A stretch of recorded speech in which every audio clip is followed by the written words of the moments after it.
Hello everyone. Welcome back to my channel, or welcome to my channel if you're new. My name is Kristen, and this is my booktube, where I talk about all things related to books, with some things that not exactly book related, but are sprinkled in anyways. This week, coming at you barefaced, and I didn't feel like wearing makeup today. I did straighten my hair, so I made a little bit of an effort, but I'm still lazy, so didn't feel like putting on makeup today. This week's video is going to be a reading wrap up for the month of February. So I read 7 books in February, so we have quite a bit to get through in this video. I have made a Google Doc with my thoughts on it. I read 7 books in the month of February, a pretty good mix of physical and audiobooks, for me at least.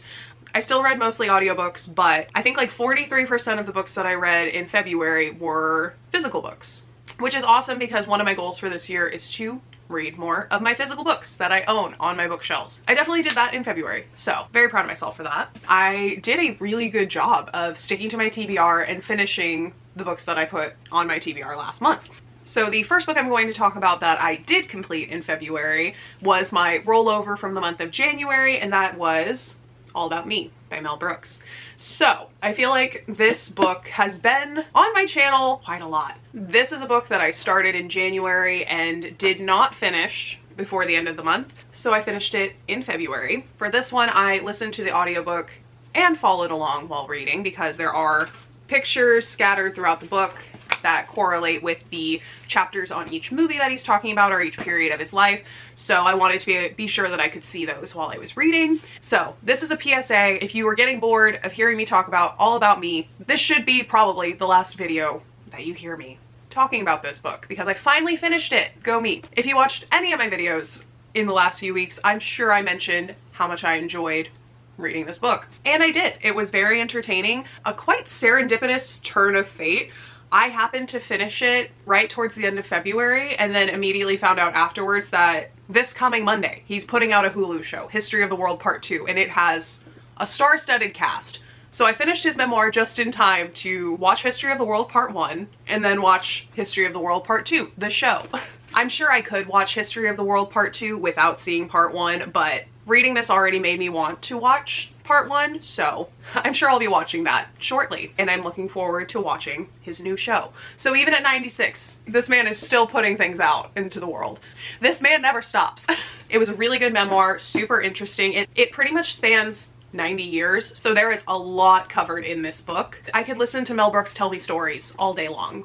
I'm not too much of a memoir person in general, but I think that when it comes to people like Mel Brooks, who was a pioneer in the genre of comedy and satire, he is someone who is so culturally impactful. Even if you've never seen any of his movies or really are familiar with him at all, he has inspired so many different actors that we see today and really paved the way for some of the funniest movies that have come about since he started making satire movies in like the 60s and 70s. He literally wrote the most highly decorated Broadway show of all time. He wrote the producers, like the movie, and then he also did the music for the producers on Broadway. So the cultural relevance of this one person is so mind-blowing that to read and hear him just tell stories about these icons in Hollywood history like Elizabeth Taylor and Alfred Hitchcock and John Wayne, like all of these people who are huge names,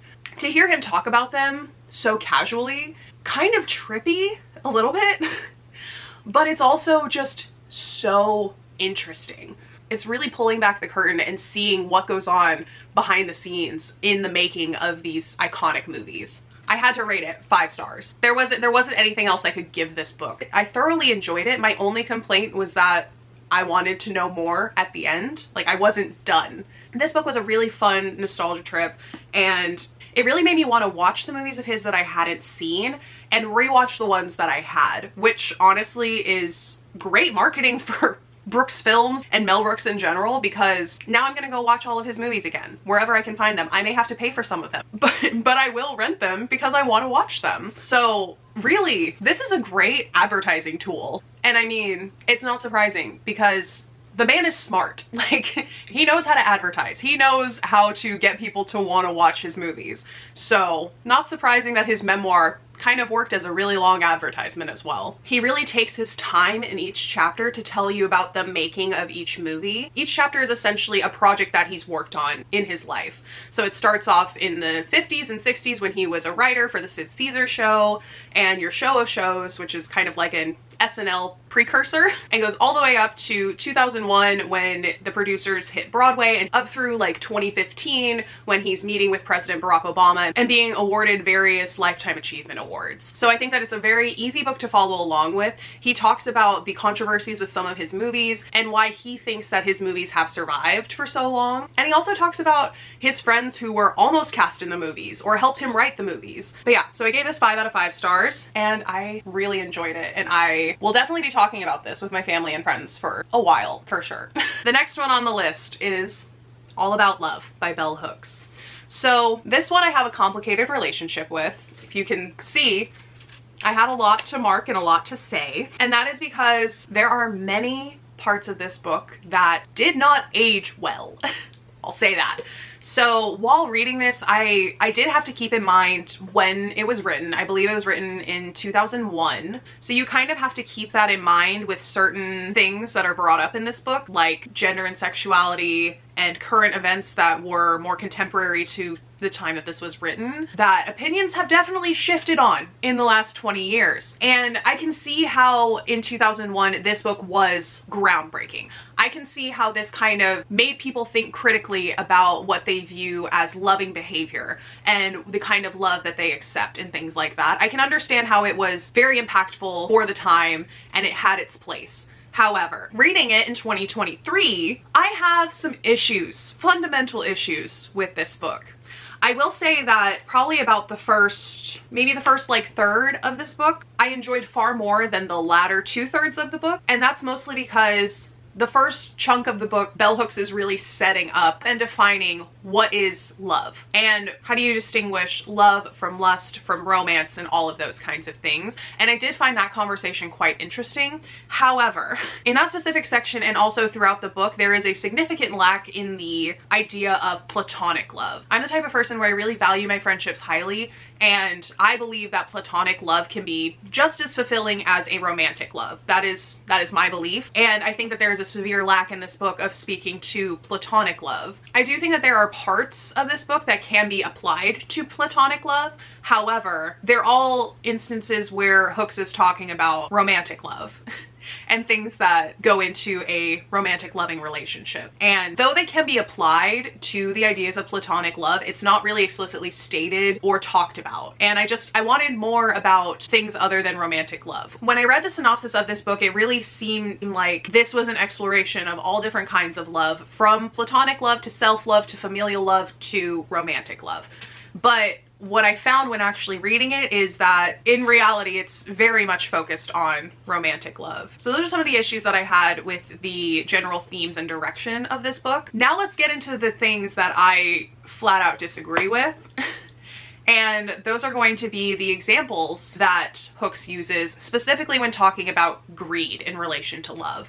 I believe both of these examples were used in the chapter of greed. I'm not going to go back and find it, but one that she talks about is the Monica Lewinsky and Bill Clinton scandal, and she essentially says that Monica Lewinsky is a greedy person and engaged in this extramarital affair because she wanted fame and attention. And I have fundamental issues with that for many reasons. The first and biggest one being that there is a lot of victim blaming going on there. And I know that in the 90s and the early 2000s, the attitude towards Monica Lewinsky was a lot different than it is now. However, even taking the people who were involved in that out of the equation, if you just look at it as a young intern was coerced into a sexual relationship with her boss, the inherent power dynamic there makes her a victim, because in that situation, her boss yields all the power and has the ability to make her life miserable, destroy her career if she does not agree with what he wants. And that is the big issue that I, and I'm sure a lot of other people have. That's why you can't just date your boss in corporate America. Like, that's not something that's okay. There are reasons why there are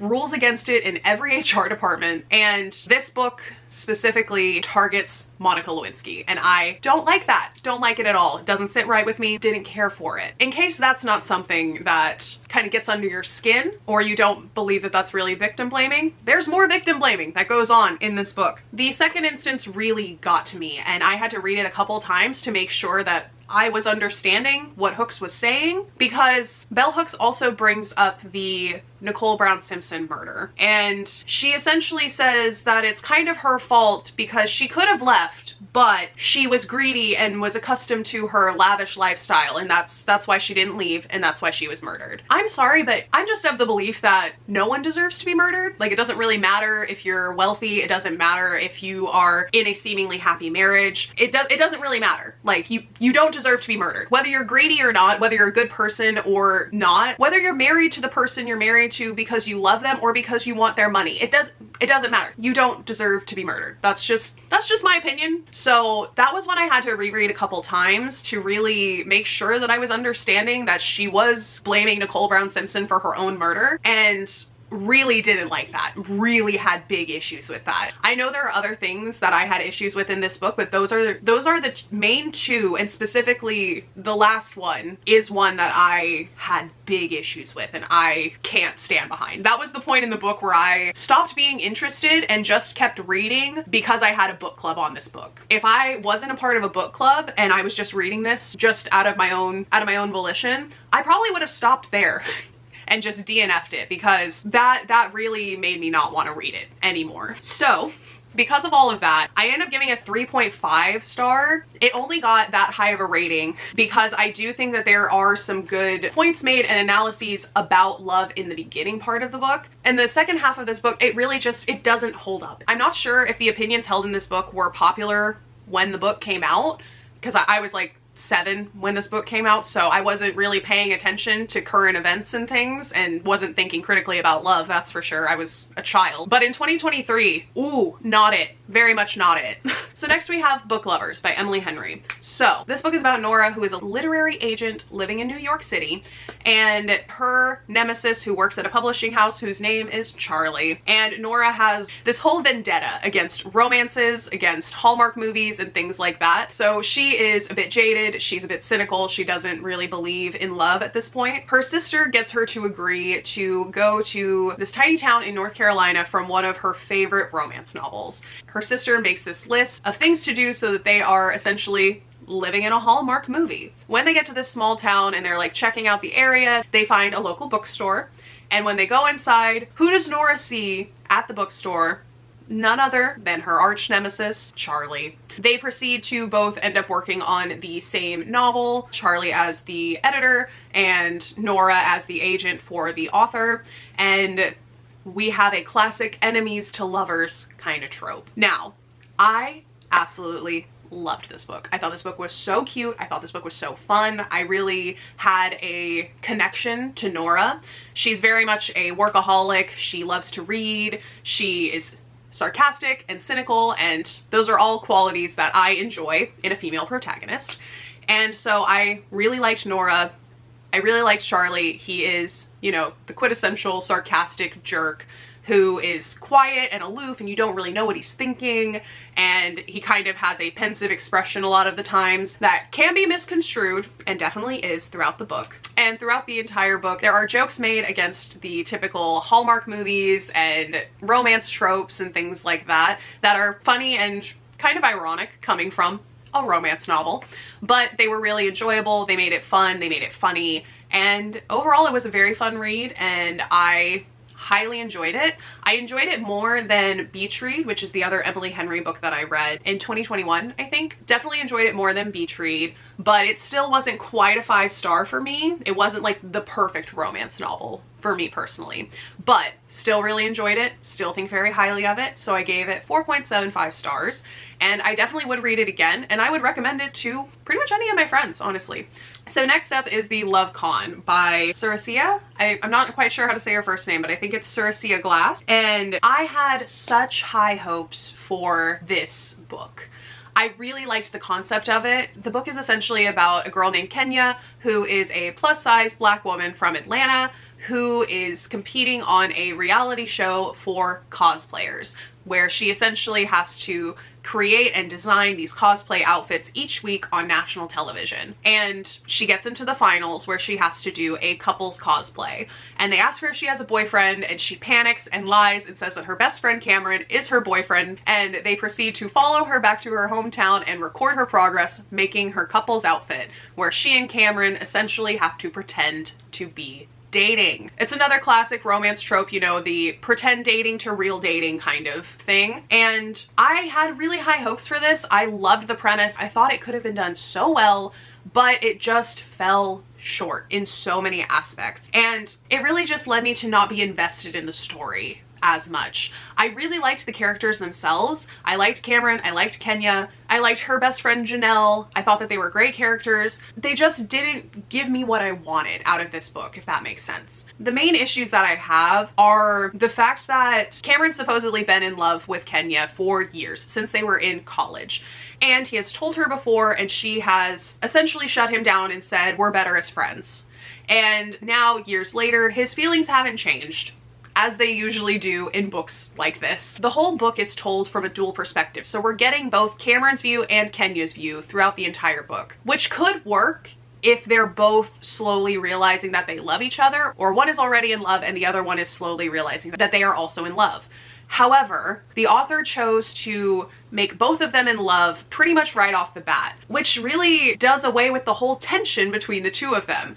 Because instead of it being, I'm not sure if he likes me, and then we don't have his perspective to know if he does or not, it really comes down to, well, I don't know if he likes me. And then you hear his side, and he's immediately thinking, well, I like her, but does she like me? And it's just, there's not really much romantic tension there, because they already live together. They're best friends and roommates, so they already live together. He's already confessed his love to her before. They already act like they're in a relationship most of the time. They cook together, they do everything together. They're essentially dating without having the label. So with the whole camera crew coming in, they really don't have to act that different. So it's not really that out of the norm, other than a little bit more touching and like putting an arm around her every once in a while. So it just didn't give me that, it just didn't give me the kind of trope that I wanted from this book. The main conflict of this book comes from Cameron's ex coming back and essentially proclaiming on television while she's drunk that Cameron doesn't love Kenya and that she's just using him.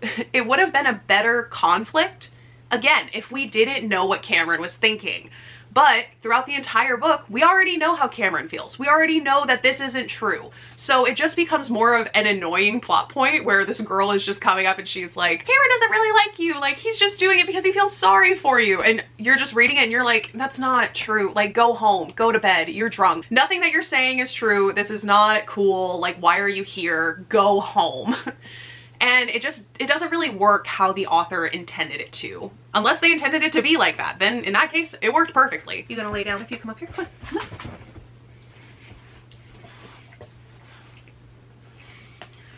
Oh, hello.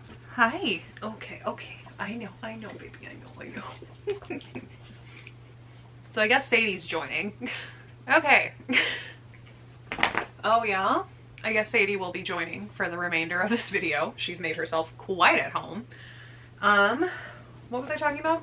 Oh yeah, the love con. Overall, I just feel like there was so much potential for this story and I was looking forward to it so much and had it hyped up in my brain that it didn't keep me engaged like I wanted it to.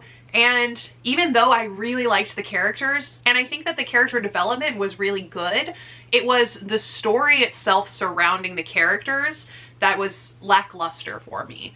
I just feel like it's such a shame because Kenya and Cameron are pretty well fleshed out characters in my opinion. They do work well together as a couple. I just don't think that the story itself was executed as well as it could have been. And so for me, it just kind of falls middle of the road, and so I gave it 3 out of 5 stars. Next we have 99% Mine by Sally Thorne. So the premise of the book is that Darcy and her twin brother Jamie inherit a cottage from their grandmother when she passes away. They have the intent to remodel it and then sell it to a new family to live and grow in. The person that comes and does the remodel job is their childhood friend Tom. Tom is just, you know, your generic blue-collar good guy. He is a very hard worker, he's a good friend, he is a good person, he looks out for people, and he does everything that he can to make sure Darcy is happy. Does Darcy deserve that? No, she doesn't, in my opinion. She's a very selfish person, she's a very childish person, and she doesn't really do much growing in the book, in my opinion. By the end of the book, she is still just as unlikable for me as she was in the beginning. When Tom shows up, Darcy spends a lot of the book not really being a good friend to him. She's not really a good friend to him throughout most of the book. She's made out to be this kind of like a tough girl with a hard shell exterior who's really like soft and sweet on the inside. She loves to travel. She doesn't really care what people think about her, things like that, which on paper, she's got the kind of personality that I would enjoy typically. But she's just not self-aware, it seems. She came off more so insensitive, entitled, self-centered, and just rude. She just came off as rude. And the only person in the book that she is genuinely kind to for most of the book is her friend Truly. Is that her name? I think her name's Truly, who seems to be her only friend. Darcy is very much the kind of girl who travels outside of the country and then makes it her entire personality. And Darcy is more of a free spirit. She likes to travel. She has a heart condition. I don't think it's ever really described what condition she has, but she has a heart condition.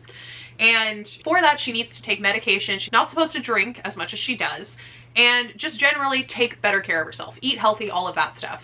And she doesn't do any of that. She drinks a ton, her medication is all out of date, she has fainting spells and tries to just live her life normally even though she has a severe heart condition, and just kind of expects the people around her to come to her aid when she needs it. And she's just very self-centered. And that's my main issue with the book, is I did not like Darcy. I did not want to root for her. I did not want Tom to be with her because she's not a good person. And if there was a sort of character arc where she improved herself throughout the book, it would have been better, but she really doesn't.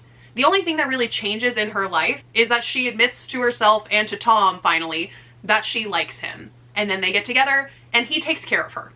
Like, I just don't like that she doesn't really grow in the book that much. She does open up a little bit, but it's mostly because an outside force is putting pressure on her. And I just don't like that. I don't like the kind of person she is. I wasn't rooting for her in the book.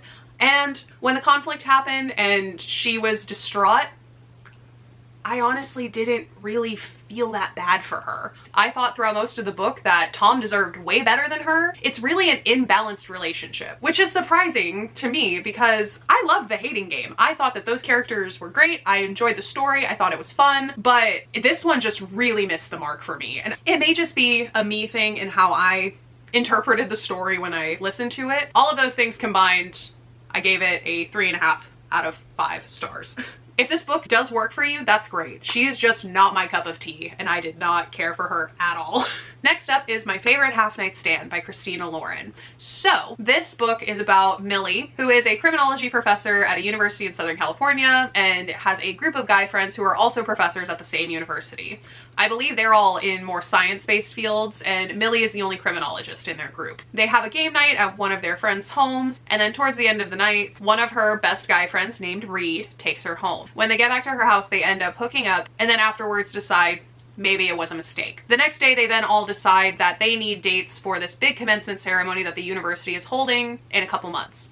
So they make a pact to join this dating site and find dates for the commencement. When they set up their profiles, they look at each other's and help each other out with their pictures and bios and things like that. Well, mostly Millie helps the boys out with theirs. And when Millie shows hers to the guys, her About Me section says pretty much nothing about her.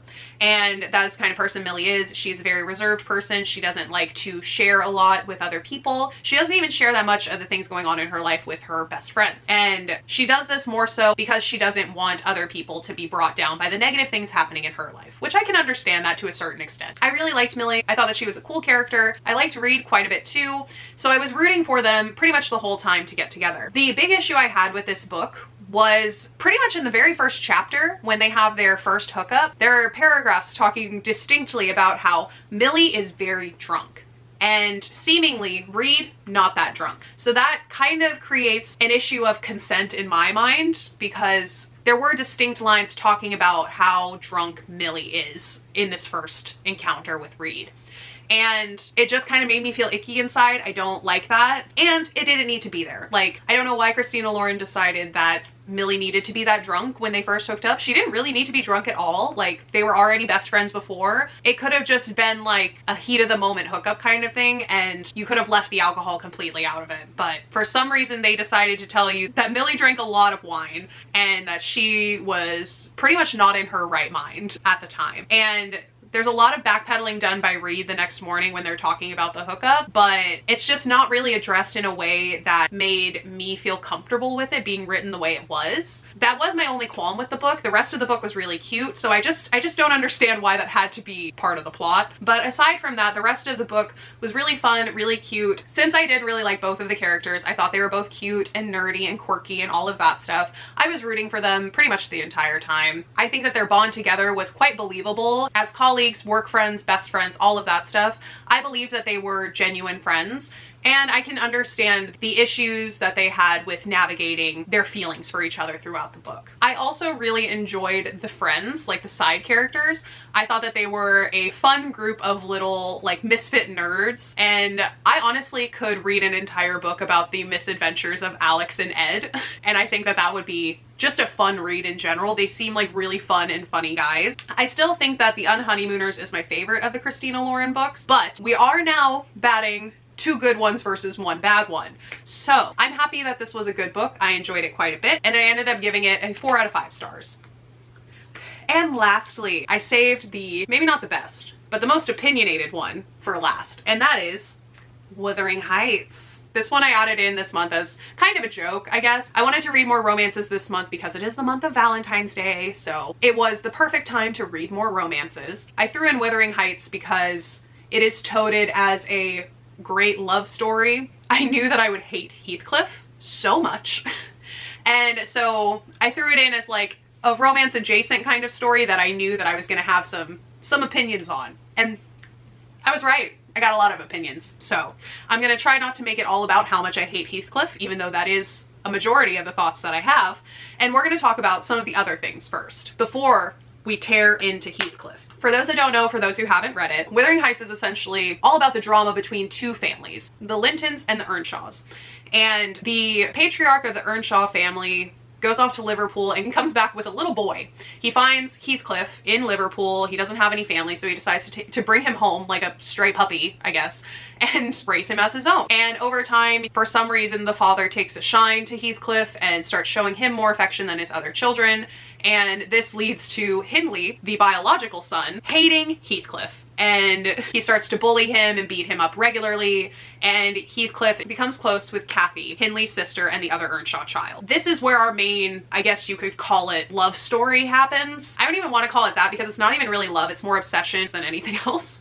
But for simplicity's sake, we'll say that Cathy and Heathcliff love each other. There's another family that lives nearby at an estate called the Grange, and that is the Linton family. And the Lintons also have 2 children whose names are Isabella and Edgar. Edgar becomes close with Hindley, and they both kind of start picking on Heathcliff, and Isabella develops a crush on Heathcliff and essentially puts him on a pedestal for some reason. So there's essentially a love triangle going on where Heathcliff loves Cathy, Cathy loves Heathcliff, Isabella is also into Heathcliff, and Heathcliff overhears Cathy one day talking about how she loves Heathcliff, but she can't be with him because he is low-born. And that is where Edgar Linton comes in. She decides to marry Edgar. In a huff of rage, Heathcliff leaves the estate, Cathy falls ill and she almost dies. Then he comes back like 3 years later and he's made a bunch of money somehow. They never really say how. If I had to guess, I would think that he probably hustled old ladies out of it because that's just the kind of person he is. But in any case, he comes back far more wealthy than before and decides it is time to wreak havoc on Hindley. Hindley has had a son, and I believe his wife passed away in childbirth. He has a son named Hareton who he pretty much ignores, and he has become an alcoholic, and he just spends all day just drinking himself into oblivion and not taking care of his child. So Hareton ends up growing up pretty much illiterate. Cathy then marries Edgar and they have a child, and Cathy dies in childbirth. Edgar ends up naming their daughter Cathy after her. Heathcliff decides that the Lintons and the rest of the remaining Earnshaws are now his public enemy #1 because he blames them for Cathy's death. In a feat of revenge, he ends up marrying Isabella, who pretty soon after marrying him finds out that he is actually the worst. and questions whether he is actually the devil in disguise. That's how terrible a person he is. And she ends up getting pregnant and running away down south and giving birth to his son, Linton. Right?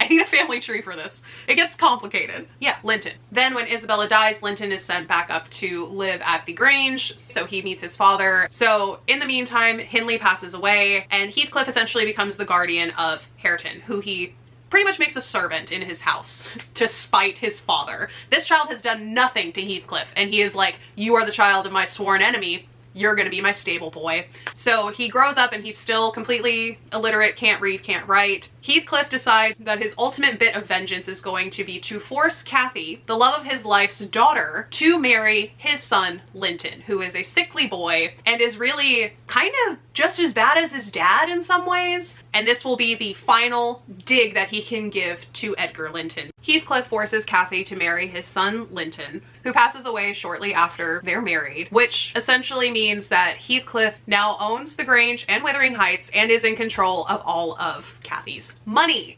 Heathcliff then ends up passing away himself and leaving Cathy and Hareton essentially free to do whatever they want, and they decide to get married. And that's essentially where the story ends, is I guess Cathy and Hareton kind of get a happy ending, but they were also like subject to a lot of cruelty from Heathcliff over their entire lives. So don't know if that's enough of a happy ending for them, but throughout the book there are many, many things that Heathcliff does that just solidify him as the absolute worst. And honestly, that's kind of why I wanted to read it, because there are so many memes that are just making fun of how terrible Heathcliff is. Like, I'll put some on the screen right now. There's a lot. There's quite a few, and they're all hilarious. They all seemed really funny, but I didn't know the context. So I decided to read the book so I could understand the memes and be able to laugh at them and understand why Heathcliff is the worst person. I have one question for the people who say that Wuthering Heights is one of the greatest romances. There are a lot of people that like to quote this specific line that Cathy says when she's in one of her bouts of sickness. I don't know if it's the one that ends up taking her, but Cathy says something like, he is more like me than I am myself. Whatever souls are made of, his and mine are the same. And I've seen that quote a lot of places, and out of context, it is a beautiful quote about a soul connection between you and another person. However, when it came up while I was reading the book, the only thought that entered my mind was, okay, so you're pure evil too. He has done nothing in this book to make me think that he is a decent person in any way, shape, or form. So I don't like him. If you say that your soul is the same as his, then I'm gonna think that you're also a terrible person. So if you're a person who romanticizes this book and thinks that it's a great romance, I have a couple questions. 1, who hurt you? 2, are you okay? 3, have you been to therapy recently? Because Heathcliff and Cathy are not a good example of love. They're a good example of obsession and mutually assured destruction, if anything. There is so little love in this book. It's mostly about revenge, to be honest, and how revenge and anger and vengeance can just completely rot your soul. Now, all that being said, even though I absolutely hate Heathcliff, the story itself, so entertaining. The drama was there. There are some really good insults hurled towards Heathcliff in this book, and Heathcliff also says some pretty disgusting things to Isabella and other people in the book, calling them derogatory names and insulting them, emotionally abusing them, sometimes physically assaulting people. It's just, he's not it. Pretty much every character in this book is terrible. I don't really care for any of them. I take that back. The only person I was okay with was Nellie. Nellie is really just the servant who has all the gossip. Like, she's just out here spilling everybody's tea. So she's like the only character that's really someone that I even kind of like in this book. But even though the characters are unlikable, the book itself was very entertaining, and now I understand all of the memes. So I ended up giving Wuthering Heights 4 stars. I would recommend other people to read it, but I would never call it a romance. I would call it like gothic literary fiction. I would call it like just a drama, but I would not say that it is a love story. So those are all of the books that I read in February and some of my rants. Keep in mind, these are just my opinions. If I hated a book that you enjoyed, that doesn't mean that you're wrong. That doesn't mean that I'm wrong. It's just my opinion. So take it with a grain of salt. I'm here to share my opinions. So if you absolutely loved a book that I did not care for, or you hated a book that I loved, it's totally fine. My word isn't law, and I do have bad opinions sometimes. So that is all I have for you this week. I hope you enjoyed my little wrap up plus rants plus meme time, I guess, is what this video has turned into. Also featuring a dog. I'm kind of recording this video last minute because there were some crazy storms recently in Texas and I had to push filming back because there was like rain and hail literally like beating on my window. So doesn't make for the best audio quality, but we got there in the end. I hope you enjoyed hearing me rant and rave about the books that I read in February. I've already started reading a couple different books for March, and I will have my TBR video ready to go for you next week. I would have tacked it on to the end of this video, but I'm sure just from the amount of recording that I've done that this video is already going to be quite long, so I won't subject you to that this week. But next week you can look forward to a March TBR where I will be talking about all of the books that I'm going to try to read in March. Other than that, I hope that you all have a wonderful day wherever you are. If you liked this video, be sure to leave a like down below. Subscribe if you haven't already, because I put out new videos every single Saturday at 12 p.m. Central Standard Time. And I will see you guys next week with a March TBR. Till then, have a great week, and I'll talk to you guys later. Bye!